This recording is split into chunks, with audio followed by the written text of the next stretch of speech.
El día de hoy les voy a hablar sobre las hemorragias que se pueden presentar durante la segunda mitad del embarazo. ¿Qué pasa? Que durante el embarazo se pueden dar hemorragias y estas se van a estar clasificando en dos grupos. Vamos a tener hemorragias de la primera mitad del embarazo y hemorragias de la segunda mitad del embarazo. Las hemorragias que se dan durante la primera mitad del embarazo son aquellas que se van a estar dando dentro de las primeras 20 semanas y existen tres grandes causas que van a ser el aborto, el embarazo ectópico y la enfermedad trofoblástica gestacional. De estas causas, el aborto es la causa más frecuente. Bien, ahora dentro del grupo de las hemorragias de la segunda mitad del embarazo, estas obviamente son hemorragias que se van a estar presentando después de las 20 semanas. Y dentro de este grupo de entidades vamos a tener la placenta previa, el desprendimiento prematuro de la placenta normoinserta, la basa previa y la ruptura uterina. Bueno, en este video solamente les voy a hablar de las hemorragias de la segunda mitad del embarazo, que son las entidades que les mencioné anteriormente. Bien, acá les voy a mostrar un cuadrito que yo hice y se los voy a ir explicando. Esto lo hice en un Word, entonces si ustedes quieren que yo les mande el Word, déjenmelo saber en los comentarios. O sea, en los comentarios me escriben su Gmail, su correo electrónico y yo pues le mando el Word a ustedes. Así lo tienen.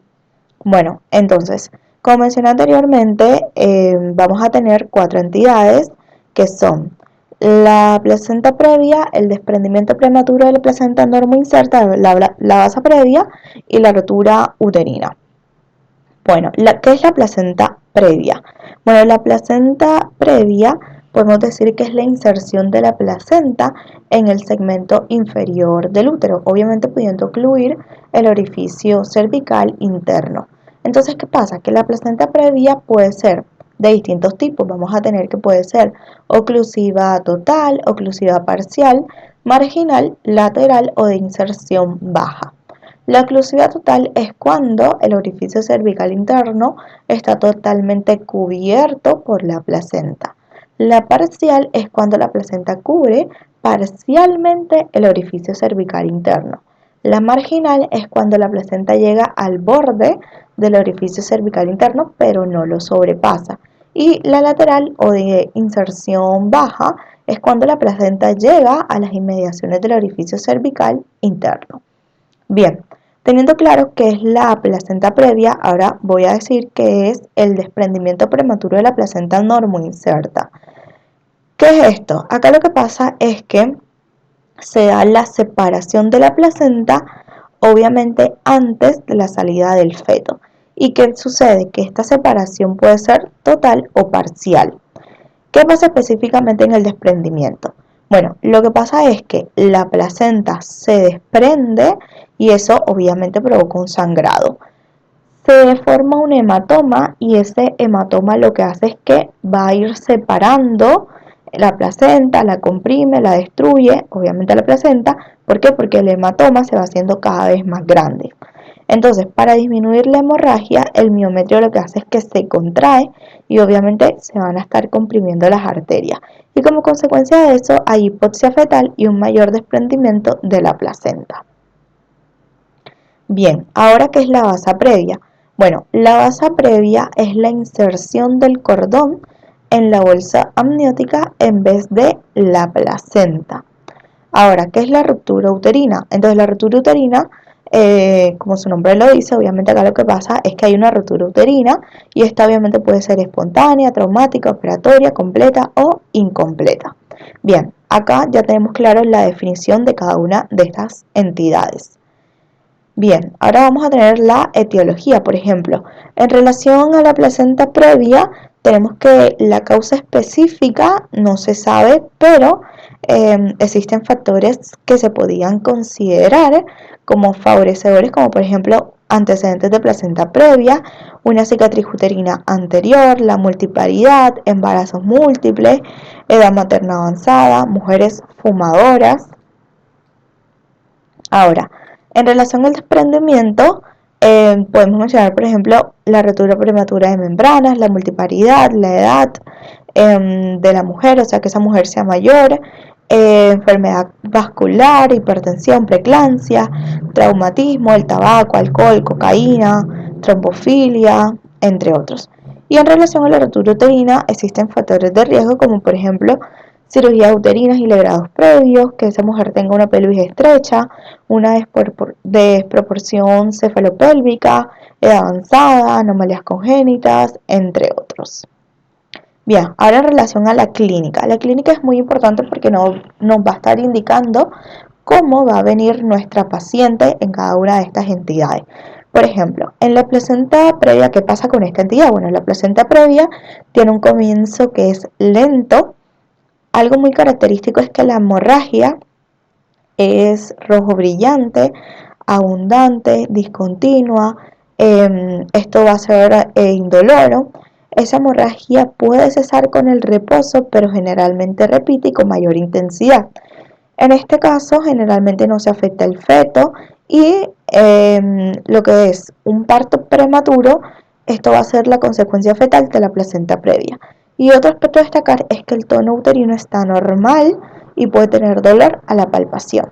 Esto es muy importante tenerlo en cuenta, por ejemplo, cuando comparamos esto con el desprendimiento. ¿Por qué? Porque en el desprendimiento, la hemorragia, o sea, en el caso de que haya hemorragia, la hemorragia es oscura, mientras que en la placenta previa la hemorragia es rojo brillante. Bien, ¿qué pasa con el desprendimiento? El desprendimiento tiene un comienzo que es brusco. Esta puede no presentarse con hemorragia vaginal escasa, pero lo más común es que no hay hemorragia, pero si hay hemorragia, esta va a ser una hemorragia que va a ser oscura y o con coágulos. Y bueno, en caso de que haya hemorragia, esa hemorragia puede ser incipiente, avanzada o masiva. Cuando es incipiente, no hay afectación fetal y sí hay trastornos en el tono uterino. Cuando es avanzada, la hemorragia es externa, oscura y hay dolor uterino, hay hipertonía y bradicardia fetal y puede haber shock. Cuando es masiva, el dolor es muy profuso, desgarrador y leñoso.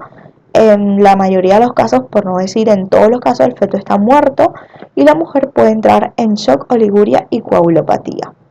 Ahora, ¿cómo es la clínica de la basa previa? Bien, en la basa previa, este proceso coincide con la amniorexia. ¿Qué va a pasar? Que los vasos umbilicales se rompen en el momento de la amniorexis. Que la amniorexis es la ruptura de las membranas, ruptura de los amnios. Y se produce hemorragia y sufrimiento fetal. Bien, ahora ¿cómo es la clínica de la rotura uterina? En este caso, el comienzo es brusco, el abdomen es doloroso, hay una distensión del cemento uterino, hay un sangrado que es rojo oscuro, hay signos de shock o de anemia en la paciente. Podemos palpar las partes fetales obviamente a través del abdomen. Hay ausencia de latidos cardíacos fetales. Bien, y esa sería la clínica. Ahora, ¿cómo hacemos el diagnóstico de cada una de estas entidades? En la placenta previa, o sea, en todas las entidades obviamente la historia clínica es muy importante y, por ejemplo, en la placenta previa es fundamental la ecografía. En el desprendimiento también vamos a hacer el diagnóstico con una ecografía. Con la basa previa podríamos hacer una ecografía transvaginal, podríamos sumarle también un Doppler. Y la rotura uterina, pues hay que tener en cuenta la clínica y una guía española decía que obviamente se palpan partes fetales y se hace la dinámica uterina. Pero bueno, esto también se relaciona con la clínica. ¿Cuál es el tratamiento? Bien, en la placenta previa, sí o sí vamos a tener indicación de cesárea, pero tenemos que tener en cuenta distintos aspectos. Por ejemplo, si tenemos un feto que es menor de 34 semanas y hay un sangrado que es leve expectante, podríamos darle corticoides para para la maduración fetal y podríamos darle también tocolíticos. Ahora, si nosotros tenemos un feto que tiene signos de sufrimiento fetal, hay un sangrado que es abundante, obviamente tenemos que hacer una cesárea de urgencia. Ahora, ¿cómo hacemos el tratamiento del desprendimiento? El desprendimiento es una súper urgencia. No podemos dejar a la mujer esperando allí. No. Se hace una cesárea sí o sí. Y tenemos que vigilar el estado hemodinámico de nuestra paciente y también hay que pedir estudios de la coagulación. La basa previa, obviamente, se hace una cesárea, rotura uterina también se hace una cesárea y obviamente nosotros tenemos que suturar ese desgarro o hay que ver también que se podría hacer una histerectomía, que esta decisión de suturar el desgarro o hacer una histerectomía va a ser según el grado de rotura uterina que tuvo nuestra paciente. En relación al pronóstico, por ejemplo, lo que tiene que ver con la placenta previa, acá se pueden presentar complicaciones que van a ser maternas o fetales. Maternas como por ejemplo un shock hemodinámico, una hemorragia postparto severa, daños renales, síndrome de Sheehan, entre otros. Fetales, obviamente que ese feto sea prematuro, mortalidad neonatal. Bien, en relación al desprendimiento puede haber complicaciones como un shock hemorrágico, una coagulación intravascular diseminada, embolia de líquido amniótico, falla renal, entre otros. Bien, entonces nos tiene que quedar claro que dentro de las hemorragias de la segunda mitad del embarazo vamos a tener 4 entidades que son placenta previa, el desprendimiento prematuro de la placenta normoinserta, la basa previa y la rotura uterina. Y es muy importante saber la clínica de cada uno de estos, cómo hacemos el diagnóstico y cómo vamos a tratar a nuestra paciente. Bien, como les mencioné anteriormente, si ustedes quieren que les mande este Word, me lo dejan saber en los comentarios, me escriben su correo electrónico y yo obviamente con mucho gusto se los voy a mandar. Bien, espero que este video les haya sido de utilidad.